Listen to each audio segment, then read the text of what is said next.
Welcome into another episode of Groomer's Take. So last night I'm doing the episode, we're rocking it all the way through, and at the very end I got cut off. I ran out of space on my phone, and then the whole video is just terrible quality. I tried editing a little bit of this, a little bit of that. Wasn't happening. Deleted a bunch of stuff from my phone. So anyways, it didn't work out. So we're just going to do it all again this morning. A little morning Groomer's Take. It kind of worked out because as I was doing the episode, right at the end, Aaron Judge hits number 62. Pretty cool. A normal human being caught the ball. Wonder what's going to go on with that. Now the question is he the home run king of all time? Do you consider this the record? That's the question, right? That's the question. I don't know. I bounce back and forth. I'm never going to have a complete answer for you. I don't know. American League, yep, because that's kind of what it is. But all time, this is what I want to do. I want to put some respect on what Aaron Judge has done and forget about all the rest of the business. He has hit 62 home runs. It's phenomenal. He's having one of the best offensive seasons we have ever seen. And that's what I'm taking away from this. It's incredible. He needed to hit that 62. I'm so happy he didn't stay at 61. He is now the king. And that's the way I'm going to look at it, at least for now. Congratulations, Aaron Judge. That is really cool. One of the coolest offensive seasons we've seen in 20 years, maybe 10 years since Miguel Cabrera won the Triple Crown. This is pretty awesome. All right, let's move on. Toronto Blue Jays clinched the home field for the Wild Card Series. This is massive. This is fun. This is exciting. The Rogers Center Skydome is going to be packed. I love it. Before I get into little questions I have for myself and for everybody else, what's your stance on the wave? When the building is packed, I like to see the wave go around the building. It's pretty cool. My thing is, do it a couple times. Do it when they're at bat. Do it a couple times and then end it. Everyone's waiting for it to go around, waiting for it to go around, waiting for it to go around. And then you do it, and then it's like, okay, yeah, we'll do it one more time. And then you get the people that started it, who usually have 47 beers in them. They're like, 1, 2, 3, and then it's kind of like, do it twice. Go twice around and then enjoy the rest of the game. You can get your video of it. It'll look really cool, and then it's over. Right? So here we go. Jays, let's go. So this is the question. Berrios or Stripling if it goes to a game 3, because you're going to have Manoah and Gossman go games 1 and 2. Hopefully those are the only ones you're going to need. But this is my take on this. Berrios, he's the guy you paid. Absolutely, but he is struggling with all capital letters. Struggling. ERA is hot trash. And then you have Stripling, who's done really, really well. His ERA is a lot lower. Now, you can have a short leash on Berrios if you want, but what if you're down 4 runs after 2 innings? Don't have that happen. You put in Stripling, you can still kind of have a short leash there for the guy, but he can maybe get you 4, maybe he can get you 5. And then you can go to Berrios, depending on what your lead is. If you don't feel confident in the guy, but you have a 3-4 run lead, put Berrios in and see what he can do. Again, keep the short leash. If it's a tie game, maybe you don't go to Berrios, but you can put him in the bullpen and use him for situational pitching, whether it's a batter. See what's going on. So I would go Stripling in game 3 if it came to that point, but we'll see. Hopefully it doesn't get to that. But I'm going chicken strips for a game 3 start. If it comes down to that. I'm going to do a little hit here on Merriweather. Now, the guy struggled. He struggled when he came over. It was a big change for him. New scenery, the vaccine situation. But he's here now. Struggled a lot, and now he's looking pretty good. He's been fire lately. He's got to be your second baseman. He's looked really good there. I know Kevin Biggio's there, but you need that left-handed bat sometimes. You don't need it all the time. Merriweather's the guy. Keep him coming in. He's looked really, really good. This is going to be exciting. October. Let's go. Love it. I didn't write this down. What was I going to talk about? I put it on my Instagram feed. I love posting these things on Instagram, whether it's my story or whatever. Pujols, Wainwright, and Molina all leaving the field together. Woo! In their last home game together. I think they're going to the playoffs. But watching them walk off the field together, goosebumps, right? And like they say, how can you not be romantic about baseball? It was really cool to see, and kind of the end of a childhood thing for me. So that was awesome to watch, and I loved it. All right, let's go NFL roundup real quick. I wrote a bunch of things down. I didn't watch a lot of football. I watched a lot of highlights, full game highlights, but I was shredding the links with the boys up in Muskoka on Sunday. All right, here we go. The neurologist for the Miami Dolphins has been dismissed after the Tua concussion. This is the thing. So the first game, and they were on a short week. It's brutal. He gets hurt and he's walking and he just like claps to the ground.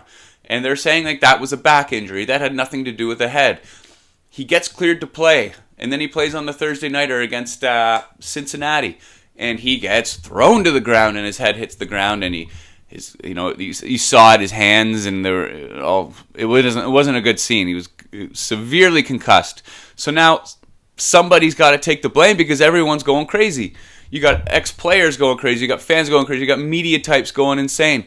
The thing is, it was just a bad timing, bad luck thing to happen. Because someone had to get fired for this. Someone had to get in trouble.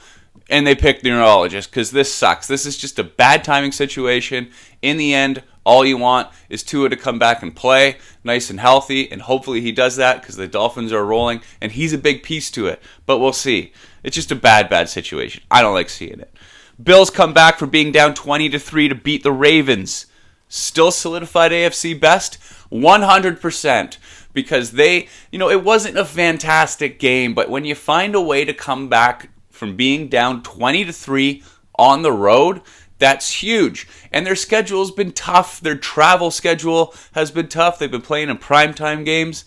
Allen didn't have his best game. The running game has looked a bit better. But when you find ways to win like this is what champions do. So yes, the Bills are still my favorite in the AFC. They're still my favorite in the entire NFL to win the Super Bowl.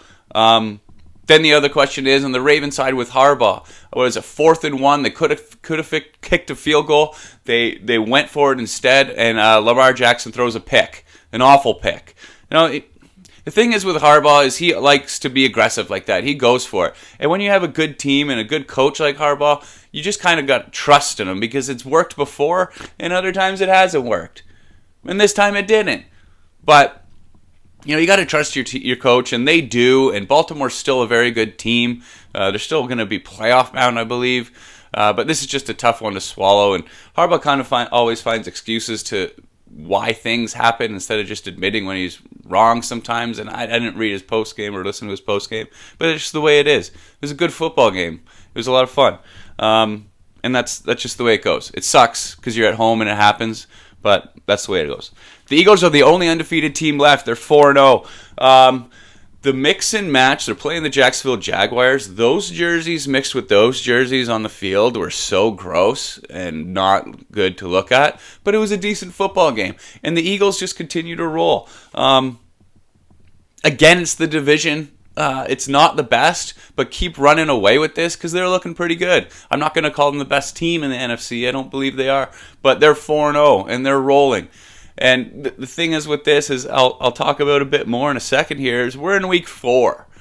Let's get to week 7. I think week 7 is where you can start being scared for certain teams or really start believing in certain teams. So we'll see with that. But the Eagles are 4-0 and they're flying, baby. They're flying. Cooper Rush now 3-0 on the season. This is a guy who maybe the Eagles are like, okay, we could be a little bit worried about these guys. They're only a game back of us. Jerry Jones has already ruled out Dak for next week, saying that he can't grip a football. So this is a situation they're in. If Cooper Rush goes in next week and they win, but then Dak's healthy to play, the Dallas Cowboys are playing Sunday Night Football, I believe, in 2 weeks. If you're 4-1 now, Cooper Rush is 4-0. You're not putting Dak in. The problem is you paid the guy a butt ton of money. But you got to keep winning football games. You have a chance to compete in the division. If Cooper Rush is getting it done, that's what you do. It's the way it is. Keep him in there. Where am I going now? Kenny Pickett has been named the starter for the Steelers in week 5. Okay, well, I already said Trubisky doesn't have it. He's not the guy. It wasn't looking good. Kenny Pickett goes in, 10 for 13. Those 3 misses were all picks. And you look at those stats, you're like, damn, he rushed for 2 touchdowns. But then you watch the highlights, and 2 of those picks were Hail Marys, and the other one he kind of off his back foot threw across the field. It was tipped. It was ugly. But he looks pretty good. He looked decently comfortable. And with this younger offense, I think he's gonna start rolling. They do got to get a running game going. They still have a young defense with Watt out. I mean, they're not good. They're not great, and it's only going to get worse because this is their schedule. Bills, Bucks, Dolphins, Eagles. Woo! Not liking that at all. Broncos still struggling. Raiders get first win. Again, early. Broncos, maybe they'll figure it out. They looked a lot better. That was a good football game. And the Raiders won. And I'm not a Derek Carr guy, but he looked really, really good. I'm just happy they got a win, and that was a good football game. We'll see where that goes. Packers squeaked by the Patriots. Everyone's saying, well, they squeaked by the Patriots. Yeah, they did. They're allowed to do that once in a while. They won the football game. The Packers are still one of my favorites in the NFC. I think they might be my favorite in the NFC. I think they're going to get more and more comfortable with this system as the season goes on. Vikings and Saints represented the NFL really well over in London. You know, the Saints didn't have Winston, they didn't have Kamara, they didn't have Thomas, but this was a really cool football game to watch. And I think the fans loved it, and it was fun. It was great. Early morning start. Love seeing that. Rams looking bad. I have no real good take on this. They just look bad right now, and the Niners kind of destroyed them with the Niners defense. And the last thing I'll say on that game is that the Niners with the white pants at home, sick jerseys, absolutely sick. All right, that's it for the NFL. Let's get away from that. And on a couple things here with the New York Islanders signing Matthew Barzal to an 8-year, $9.15 million AAV. I mean, yeah, sure, he's a centerman. You got to pay somebody there, and he's a really good hockey player. And, you know, centermen always get paid the money. You got to pay your centermen. Just don't pay them $11 million. I'm joking, but seriously, good signing for him, good player. Here we go. Toronto Maple Leafs. All right, let's go. Preseason done. Let's get it out of the way. They're dominating. They look very good. Matt Murray is my biggest takeaway from this. And Robertson. Robertson has looked phenomenal. I think he can fit on that left wing. Second line left wing. I don't even necessarily think with a healthy Tavares you need him as your second line center, because I think Nylander doesn't play too great with Tavares. And Nylander's looked good. So you can have Kerfoot, Nylander, Robertson. I kind of like that play, to be honest, and we'll see what it does. We'll see how it goes. But Matt Murray's looked really good. The thing is, he's looked comfortable, and your goalie has to be comfortable in net, and he looks 100% comfortable. I just want the season to start. Let's get it going. Start the season right now. NHL starts this Saturday over in Europe. Leafs start next Wednesday. Great time of year. I love it. Hopefully this video loads. Cribbers Take, thanks for watching. All right, we'll see you later. Bye.